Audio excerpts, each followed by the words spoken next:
भारत के स्वतंत्रता संग्राम में सैकड़ों वीरों ने अपनी शहादत दी और उन सभी में एक नाम सबसे अलग था। वो नाम था एक ऐसे व्यक्तित्व का जिन्होंने अपने साहस, त्याग और बलिदान से भारत के हर नागरिक के दिल में आजादी की लौ जगाई। नमस्कार दोस्तों, मैं कर्नल आर.के. राव आज आपको उस महानायक की कहानी बताने आया हूँ जिसने भारत को गुलामी की बेड़ियों से मुक्त कराने के लिए अपना सब कुछ न्यौछावर कर दिया। वो महानायक कोई और नहीं बल्कि पराक्रम के प्रतीक हमारे प्रिय नेताजी सुभाष चंद्र बोस हैं। एक ऐसे नेता जिनकी नीतियां, उनकी सोच और उनका संघर्ष आज भी हमारे दिलों में जीवित है। तो आइए उनकी जयंती के अवसर पर उनके जीवन और उनके विचारों को याद करते हुए उनके आदर्शों पर चलने का संकल्प लें। 23 जनवरी 1897 को सुभाष चंद्र बोस का जन्म एक प्रतिष्ठित परिवार में हुआ, जहां परंपराओं और संस्कारों का गहरा प्रभाव था। बचपन से ही उनमें देशभक्ति की भावना कूट-कूट कर भरी हुई थी। नेताजी ने अपनी शिक्षा की शुरुआत कलकत्ता के स्कॉटिश चर्च कॉलेज से की और फिर कैम्ब्रिज विश्वविद्यालय से उच्च शिक्षा प्राप्त की। लेकिन सुभाष चंद्र बोस का मन केवल किताबों और डिग्रियों में नहीं लगता था। उनका ध्यान भारत के सुनहरे भविष्य पर था। जिसके बाद उन्होंने इंडियन सिविल सर्विसेज की परीक्षा पास की, लेकिन उनके मन में ये सवाल था, क्या मैं गुलाम भारत में रहकर इस देश की सेवा कर सकता हूँ? इस सवाल ने उन्हें स्वतंत्रता संग्राम में एक्टिव पार्टिसिपेशन के लिए प्रेरित किया और उन्होंने अपनी पूरी ताकत और एनर्जी देश की आजादी की लड़ाई में झोंक दी। देश को आजाद कराने के सपने को साकार करने के लिए नेताजी ने भारतीय राष्ट्रीय कांग्रेस में सदस्यता ली। उनके नेतृत्व में कांग्रेस ने ब्रिटिश साम्राज्य के खिलाफ और भी मजबूती से अपनी आवाज उठाई। हालांकि नेताजी की सोच महात्मा गांधी और जवाहरलाल नेहरू से अलग थी। जहां गांधी जी ने अहिंसा और सत्याग्रह के मार्ग को अपनाया, वहीं नेताजी ने स्वतंत्रता के लिए सशक्त संघर्ष को जरूरी समझा। नेताजी का मानना था कि जब तक ब्रिटिश शासन से पूरी तरह से मुक्ति नहीं मिलती, तब तक संघर्ष जारी रहना चाहिए। उनका प्रसिद्ध नारा था, तुम मुझे खून दो, मैं तुम्हें आजादी दूंगा। यह उनके साहस और स्वतंत्रता के लिए उनके निस्वार्थ समर्पण को दर्शाता है। द्वितीय विश्व युद्ध के दौरान नेताजी ने भारतीय राष्ट्रीय सेना का गठन किया। जापान और जर्मनी के साथ मिलकर उन्होंने भारत को ब्रिटिश शासन से मुक्त करने के लिए एक सशस्त्र बल तैयार किया। उनका ये कदम केवल एक सैन्य संगठन का गठन नहीं था, बल्कि एक विचारधारा का निर्माण था। आजाद हिंद फौज ने भारतीय सैनिकों और आम नागरिकों में एक नई उम्मीद और उत्साह का संचार किया। नेताजी ने केवल भारत में ही नहीं बल्कि वैश्विक स्तर पर भी संघर्ष किया। वे अंतर्राष्ट्रीय मंच पर भारत के लिए समर्थन जुटाने के लिए हिटलर और जापानी सम्राट से मिले। ये उनकी दूरदृष्टि और नीति का परिचायक था। उनकी अंतर्राष्ट्रीय रणनीति ने यह सिद्ध कर दिया कि स्वतंत्रता केवल सैन्य संघर्ष से नहीं बल्कि सही समय पर सही सहयोग प्राप्त करने से ही संभव है।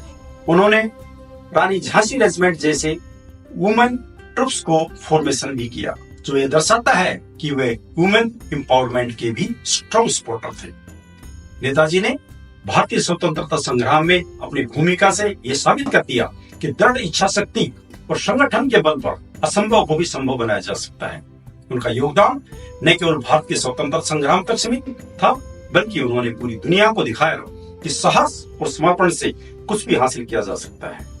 आज नेताजी सुभाष चंद्र बोस के इस पावन जयंती पर हमारे युवाओं को उनके व्यक्तित्व से ये खूबियां तो सीखनी ही चाहिए। Strong determination. अगर आपकी इच्छा शक्ति दृढ़ है तो कोई भी बाधा आपको अपने लक्ष्य तक पहुंचने में रोक नहीं सकती है। अतः अपने सपनों को हासिल करने के लिए दृढ़ निश्चय और संकल्प के साथ काम करें। Leadership skill. नेताजी ने आजाद हिंद फौज का गठन कर यह साबित किया कि सही नेतृत्व से असंभव को भी संभव बनाया जा सकता है। यानी कि एक अच्छा नेता बनने के लिए दूरदृष्टि और निर्णय लेने की क्षमता का विकास करें। Sacrifices and dedication. नेताजी चाहते तो वे भारतीय सिविल सेवा जैसी प्रतिष्ठित नौकरी न छोड़कर आरामदायक जिंदगी गुजार सकते थे, लेकिन उन्होंने अपने आरामदायक जीवन को छोड़कर देश की आजादी के लिए अपना सब कुछ न्यौछावर कर दिया। हमारे युवाओं को भी जरूरत है कि वे अपने लक्ष्यों की प्राप्ति के लिए अपने कंफर्ट जोन से बाहर आकर के मेहनत करें। Fearlessness and courage. उनका नारा था, तुम मुझे खून दो, मैं तुम्हें आजादी दूंगा। उनके अदम्य साहस दर्शाता है। अतः आपको भी जोखिम लेने और अपने डर पर विजय पाने के लिए तैयार रहना चाहिए। Power of organisation. उन्होंने सशस्त्र बलों और अंतर्राष्ट्रीय सहयोग का सहारा लेकर स्वतंत्रता संग्राम को नई ऊंचाई दी। उनका ये कदम हमें सिखाता है कि हम टीम वर्क और संगठन की शक्ति को समझें और उसका प्रभावी उपयोग करें।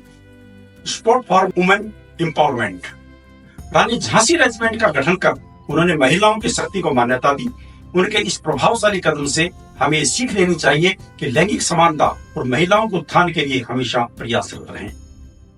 Ability to take bold steps. Netaji ने जर्मनी और जापान के साथ साझेदारी कर यह साबित कर दिया कि बड़े फैसले लेना जरूरी है। अतः आपको भी सही समय पर साहसिक निर्णय लेने से डरना नहीं चाहिए।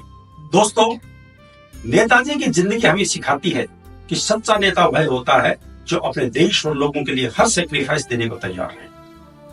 आज हमें उनसे शिक्षा लेकर अपने देश की प्रोग्रेस में योगदान देना चाहिए। यही नेताजी को सच्ची श्रद्धांजलि होगी। आज उनकी जयंती पर आइए हम ये प्रण लें कि उनके आदर्शों को अपने जीवन में अपनाएंगे और भारत को एक बेहतर देश बनाएंगे। अगर ये वीडियो आपको पसंद आया हो तो इसे लाइक करें, अपने दोस्तों के साथ शेयर करें और मेरे चैनल को सब्सक्राइब करें। फिर मिलते हैं एक नए वीडियो के साथ। तब तक के लिए जय हिंद।